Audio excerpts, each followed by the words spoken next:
igama lami Mlondi Ngubani ngiyakujabulela ukuba lana ngiqala nqa ukubamba iqhaza endaweni kanjengalena nqa. Yeah, I know how this sounds like, right? All you hear, right? Then I always tell my students this, by the way. All the time when they speak Chinese to me, guys, I cannot hear anything. I just hear sounds, just like how you hear right now. Don't worry, though. I'll teach you some Zulu today. You know, all the time when like in the beginning of the year especially, and I tell students that I'm from South Africa, I've realized over a period of time that my students always think I'm from here. Guys, I don't know anyone from Africa who lives here, okay? Really, I don't know anyone, for real. They always think that I'm from like a home like this. I do not know. One of my students was like, oh my God, Mr. Mlondi, you're from Africa. You have water? Of course I have water. What do you think? I have water, of course. I live here. This is my house, guys. This is home. This is where I live. Of course I have water. I don't know what you mean I have water. Of course, what do you think I drink? I drink water all the time.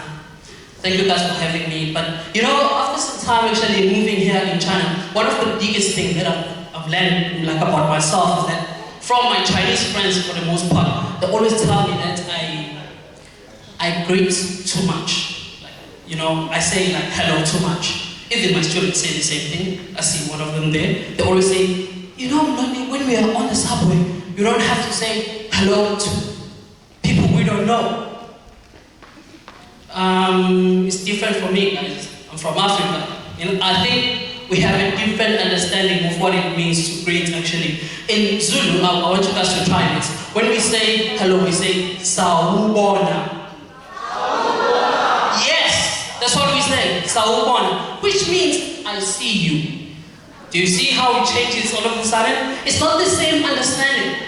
That's why I realized that it's not the same actually. Yes, we say hello, but when you say I see you, Zulu people get angry actually, even if they don't know you, if you're just gonna just pass them and not greet. And I noted that's why. So traditionally it's not the same how we appreciate or understand greeting. Another language in Tswana actually they say dumela when they greet. They say dumela. Yes, dumela, you know, which is almost like celebratory. They even have a song. It's like dumela, dumela, dumela. So it's like a celebration, you know. So the greeting is not the same. How we understand greeting and how we appreciate greeting is not the same. I realize that it's not the same thing when we greet. It's different, you know. But I've learned that over a period of time. Today, I want to focus more. Thanks to Ngubani for introducing this. I want to focus more to Zulu wedding and introduce you guys to the things that happen when you are Zulu and getting married. Maybe some of you will understand why I'm not married, but we'll see about that. So, this is my mom and dad, by the way, when they got married. And I've realized in Zulu wedding, like this, just like any other wedding, there's happy, you know, in Zulu specifically, also there's just like, I don't know, sadness. It's like an emotional roller coaster to get married when you're a Zulu person. Emotional roller coaster. First thing, big thing that happens when a person gets married, they have to pay lobola. Okay? Lobola. Can you guys say lobola? Lobola. Yes, this is a bride's worth. Can you imagine that? So what happens is the groom sends his elders to the bride's family, and then they need to negotiate lobola. How much is your bride? That's what they negotiate. So the bride's family, for example, can say, oh, our daughter is educated, she's a doctor, we need 15 cows, right?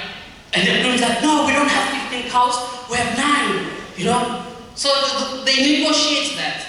So that you understand, have a perspective, now we don't use cows as much, you know, like 1 cow is equivalent to about 10,000 kwai. So it's very expensive. So they negotiate that. That's a big thing when Zulu people get married. Negotiating the price for the bride. Big thing.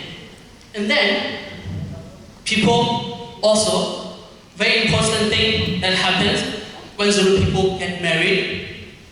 Firstly, for the girl, before we even move to the wedding, when you are young, you reach adolescent stage. As a young girl, they do what they call ingegeza.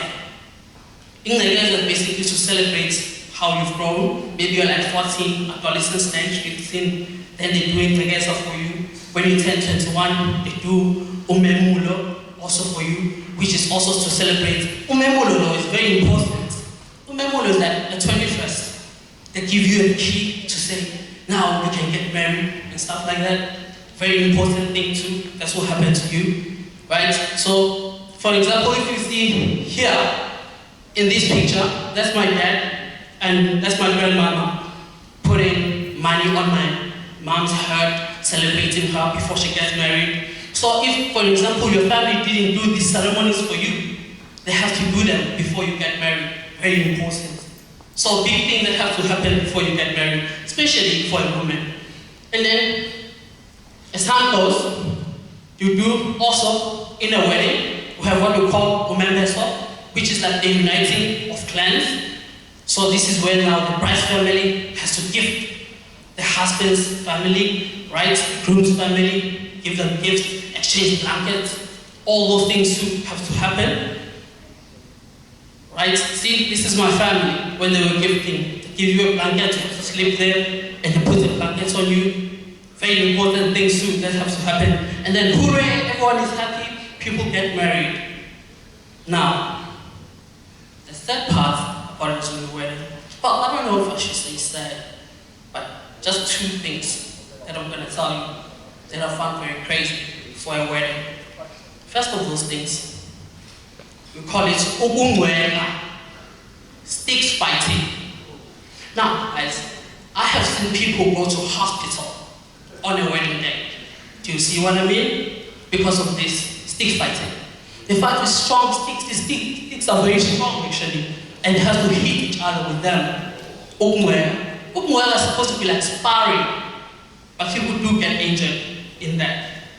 But one thing, the last thing about the Zulu wedding that I want to tell you guys about, very emotional actually for me, was when my mom got married, this box,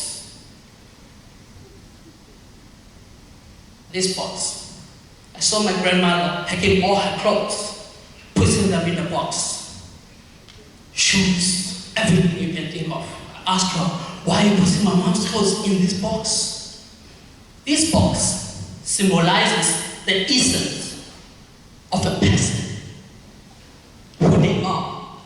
It symbolizes them, it represents them. So when a woman gets married, their family has to give them this box when they get married. This is to say, your family is no longer responsible for your death when you die. But your groom's family is now responsible for your death. So everything has to be prepared here. If the marriage doesn't work, the box has to be banned. It marks the ending of the marriage. I cried when she said that. Do you see what I mean? Zulu weddings, emotional roller coaster. Thank you, everyone.